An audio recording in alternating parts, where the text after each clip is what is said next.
మీరు ఇంజనీరింగ్ చేశారా? జాబ్స్ కోసం సెర్చ్ చేస్తున్నారా? 3600 మందికి పైగా స్టూడెంట్స్ కి జాబ్స్ వచ్చేలా చేసిన code Gyan 100 days software course లో జాయిన్ అవ్వండి. మీ కెరియర్ ని బిల్డ్ చేసుకోండి.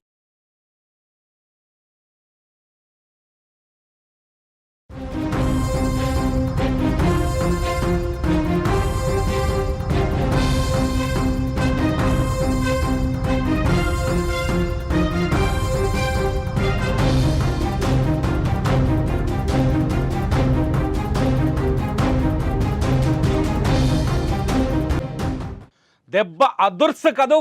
పాక్ వెన్నులో వణుకు పుట్టింది కదా. ఉగ్ర శిబిరాల పీచ మనిచింది కదా. పీఓకేలో దాచుకొని భారతదేశాన్ని దొంగ దెబ్బ కొట్టాలనుకుంటున్న పాకిస్తాన్కు సరైన గుణపాఠం చెప్పాయి భారత త్రివిధ దళాలు. అర్ధరాత్రి 1:44 భారత శక్తి సామర్థ్యాలేంటో ప్రపంచానికి చూపించాయి. క్లియర్గా పాకిస్తాన్లో ఒక్క పౌరుడిని కూడా, ఒక్క సామాన్యుని కూడా టార్గెట్ చేయకుండా కేవలం ఉగ్ర స్థావరాలే టార్గెట్గా భారత్ దాడులు కొనసాగాయి. కేవలం ఉగ్రవాద శిబిరాలనే టార్గెట్ చేసి క్లియర్గా పాయింట్అవుట్ చేసి ఆ దాడులకు పాల్పడ్డాయి. విజువల్స్లో మనం చూస్తున్నాం, భారత సైన్యం వదులుతున్న మిస్సైల్స్ ఒక్కొక్కటిగా వెళ్ళి పాక్ భూభాగంలో ఉన్న ఉగ్ర స్థావరాలని పేలుస్తున్న దృశ్యాలవి. పాక్ ఉగ్ర పీఓకేలో, పాక్ ఆక్రమించిన కశ్మీర్లో, పీఓకేని స్వాధీనం చేసుకున్న కశ్మీర్ కేవలం ఉగ్రవాదాన్ని మాత్రమే ఈ ప్రపంచానికి ఉత్పత్తి చేస్తున్న పీఓకేపై భారత ఆర్మీ, భారత నేవీ, భారత ఎయిర్ ఫోర్స్ కలిసికట్టుగా చేసిన ఈ దాడిని చూస్తే ఏమనిపిస్తుంది? నిజంగా దెబ్బ అదుర్సు కదా. ఈ దాడిలో 100 మంది వరకు పాక్ ఉగ్రవాదులు చనిపోయినట్టుగా సమాచారం అంతోంది. అయినా పాకిస్తాన్ ఇంకా దొంగ నాటకాలు ఆడుతోంది.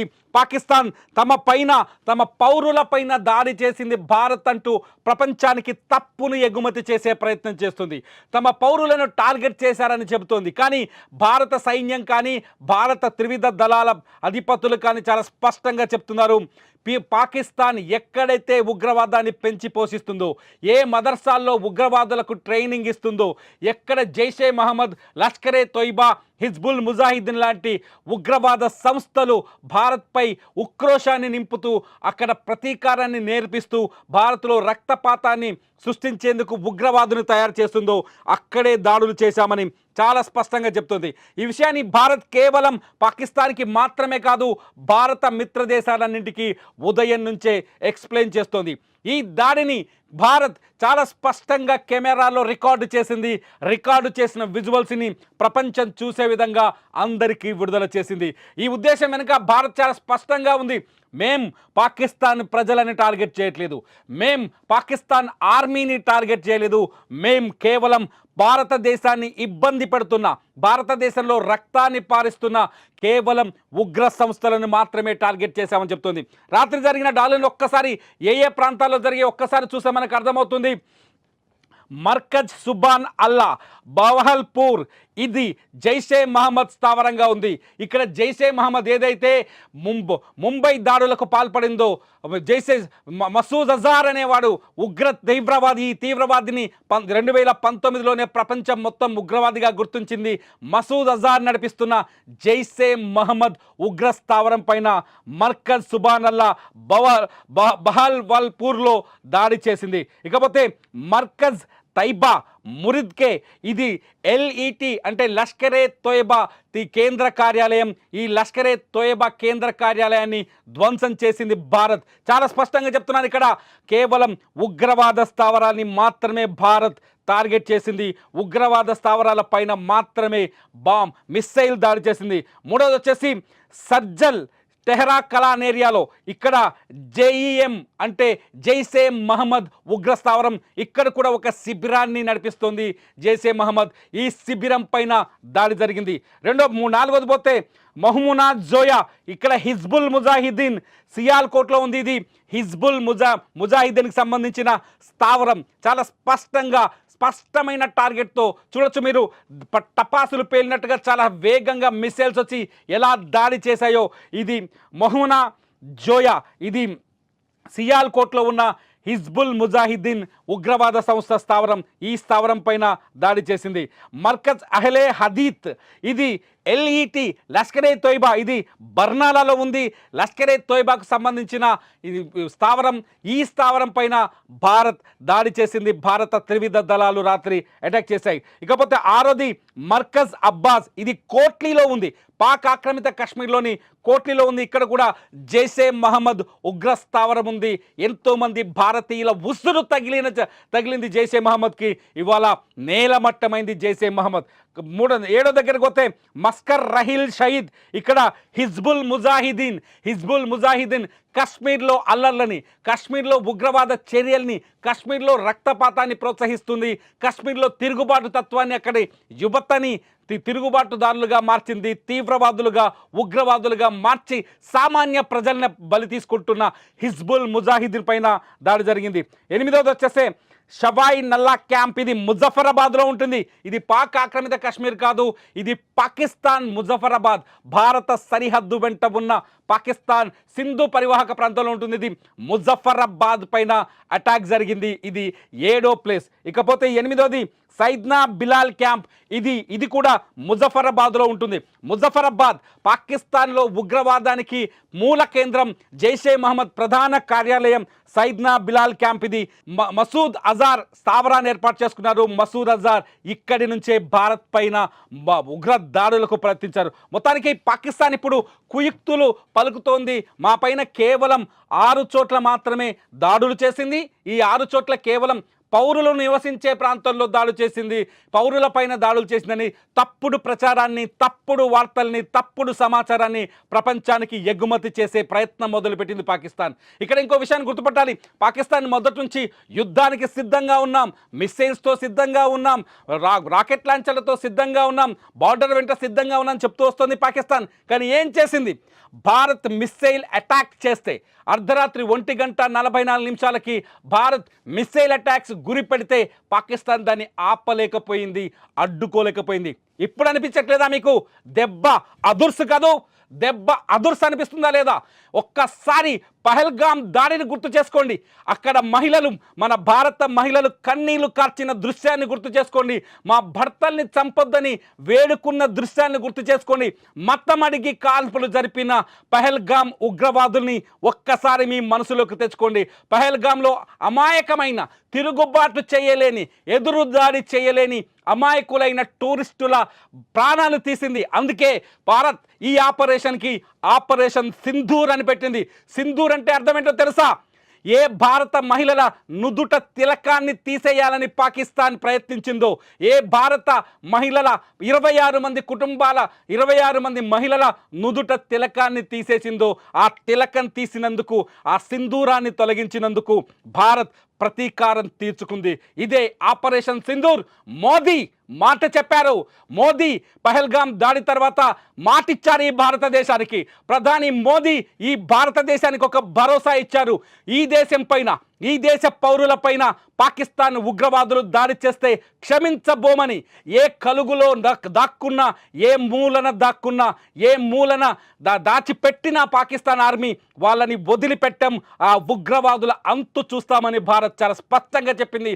బీహార్ వేదిక మీదుగా ప్రధాని మోదీ చాలా స్పష్టంగా చెప్పారు. ఇవాళ దానికి తగ్గట్టుగానే తన మాట నిలబెట్టుకున్నారు ప్రధాని మోదీ. మోదీ ఈ దేశానికి ఉన్నాడు. మోదీ ఉంటే ఈ దేశాన్ని ఎవ్వడూ టచ్ చేయలేడని మరోసారి రుజువు చేసింది భారత త్రివిధ దళాల ఆర్మీ సైన్యం. పాకిస్తాన్కి తగిన గుణపాఠం జరిగిందా? పాకిస్తాన్ ఉగ్రవాదుల్ని ప్రోత్సహిస్తుంటే, భారత్లో రక్తపాతాన్ని సృష్టించాలని ప్రయత్నిస్తుంటే, భారత్ పైన లేనిపోని ప్రేలాపనలు చేస్తుంటే, మా దగ్గర అణుబాంబులు ఉన్నాయని బెదిరిస్తుంటే ఈ సమాధానం సరిపోతుందా? ఈ సమాధానం సరిపోలేదా అనిపిస్తుంది.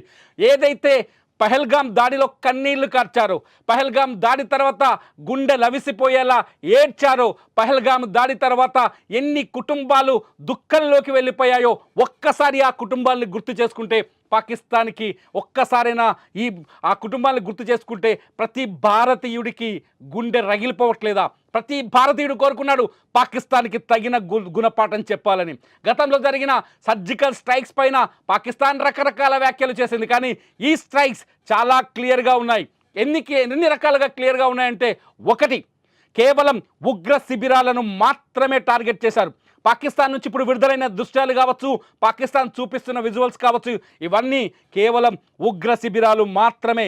అక్కడ ఉగ్రవాదుల్ని ఏర్పాటు చేసి చాలా స్పష్టంగా మొదటి నుంచి మనం చెప్తున్నాం, భారత సరిహద్దు చుట్టూ 42 చోట్ల పాకిస్తాన్ ఉగ్ర శిబిరాలను ఏర్పాటు చేసింది.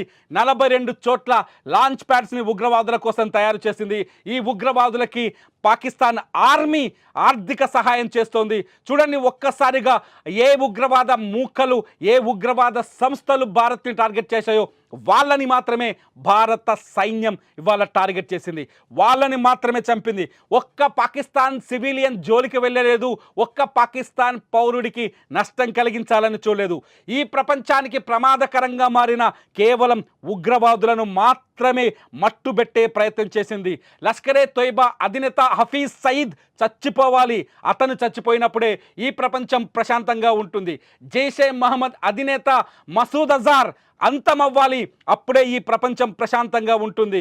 ఇటువంటి సయ్యద్ ఎవరైతే హిజ్బుల్ ముజాహిద్దీన్ అధినేత ఉన్నాడో సయ్యద్, అతను కూడా హతమవ్వాలి, అప్పుడే ఈ ప్రపంచం ప్రశాంతంగా ఉంటుంది. భారత్ శాంతి దేశం. భారత్ ఏ దేశానికి కీడు కలిగించాలని, హాని కలిగించాలని కోరుకోదు. అటువంటి భారత్ సంయమనాన్ని పిరికితనంగా భావించింది. భారత్ సైలెంట్గా ఉండటాన్ని అమాయకత్వంగా భావించింది పాకిస్తాన్ ఉగ్రవాద సంస్థలు. అటువంటి ఉగ్రవాద సంస్థలకు ఇవాళ సరైన గుణపాఠం చెప్పింది. భారత్ శక్తి సామర్థ్యాల గురించి ప్రత్యేకంగా చెప్పాల్సిన అక్కర్లేదు. కేవలం మిస్సైల్స్ దాడి మాత్రమే, నిన్న ఎయిర్ స్ట్రైక్ జరగలేదు. చాలా స్పష్టంగా అర్థం చేసుకోవాలి.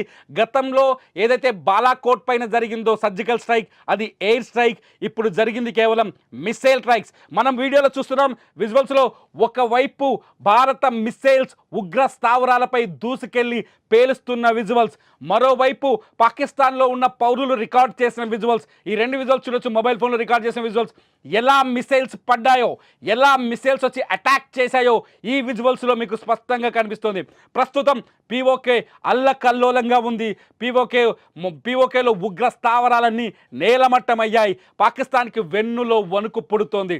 ఇప్పటికే భారత్ పాకిస్తాన్ పైన పీఓకేలో చేసిన ఈ 9 టార్గెట్స్ గురించి అమెరికా, ఇంగ్లాండ్, యూరప్ వంటి దేశాలకు స్పష్టత ఇస్తోంది.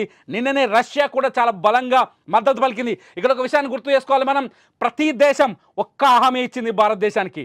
ఏమిచ్చింది?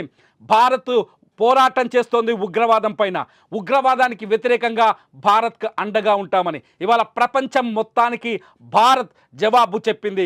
ప్రపంచం మొత్తానికి ఇచ్చిన మాటని నిలబెట్టుకున్నామని భారత్ అర్థమయ్యేలా చెప్పింది. మీరిచ్చిన మద్దతుకి మేము ముందుకెళ్ళామని ప్రపంచ దేశాలకి, భారత్కు మద్దతిస్తున్న దేశాలకి స్పష్టతనిచ్చింది. చైనా కూడా ఇవాళ నోరు తెరపలేని పరిస్థితి. ఎందుకంటే భారత్ దాడి చేసింది కేవలం ఉగ్ర స్థావరాలపైనే, కేవలం ఉగ్రవాదులనే టార్గెట్ చేస్తూ వచ్చింది. ఈ ఉగ్రవాదులే కశ్మీర్లో పహల్గామ్లో 26 మంది అమాయకులని బలి తీసుకున్నది. ఈ ఉగ్రవాదులే పుల్వామాలో 2019లో 42 మంది సిఆర్పిఎఫ్ జవాన్లని బలి తీసుకుంది. ఈ ఉగ్రవాదమే కశ్మీర్లో సీమాంతర ఉగ్రవాదాన్ని ప్రోత్సహిస్తూ అల్లకల్లోలాన్ని సృష్టిస్తుంది. ఈ ఉగ్రవాదాన్ని అంతం చేస్తే, ఈ ఉగ్రవాదాన్ని ఖతం చేస్తే ప్రపంచం మొత్తానికి శాంతిని ప్రసాదించినట్టు అవుతుంది. దక్షిణాసియా మాత్రమే కాదు, ప్రపంచం మొత్తంలో ఈ ఉగ్రవాద సంస్థలు ఒక్కో ఉగ్రవాద సంస్థకు తోడ్పాటుగా పనిచేస్తున్నాయి. హమాస్ లాంటి ఉగ్రవాద సంస్థ కూడా పహల్గామ్ దాడిలో పాత్ర తీసుకుంది. హమాస్ లాంటి ఉగ్రవాద సంస్థ కూడా భారత్ పైన ప్రతీకారానికి సహకారం చేసింది. హమాస్ లాంటి ఉగ్రవాద సంస్థలకు కూడా ఇప్పుడు సమాధానం చెప్పినట్టుగా అయింది. మొత్తానికి ఈ దాడిని మీరెలా చూస్తారు? ఈ దాడిని మీరెలా భావిస్తున్నారు? పాకిస్తాన్పై జరిగిందా ఈ దాడి, లేకపోతే పాక్ ఉగ్ర శిబిరాలపైన జరిగిందా? పాకిస్తాన్ ఉగ్రవాదుల్ని అంతం చేయడానికి భారత్ చేసిన ఈ చర్యలపైన మీ అభిప్రాయం ఏంటి? ఈ వీడియో కింద కామెంట్ చేయండి. చూస్తూనే ఉండండి సుమన్ టీవీ. సుమన్ టీవీలో ఈ ఉగ్రవాదులపై జరిగిన దాడికి సంబంధించి భారత ఆర్మీ, భారత ప్రభుత్వం తీసుకోబోయే ప్రతి స్టెప్ గురించి క్లియర్ కట్ వీడియోలు మీకు గంటకు దొరుకుతాయి. చూస్తూనే ఉండండి సుమన్ టీవీ. ఖచ్చితంగా ఈ వీడియోల కింద కామెంట్ చేయండి.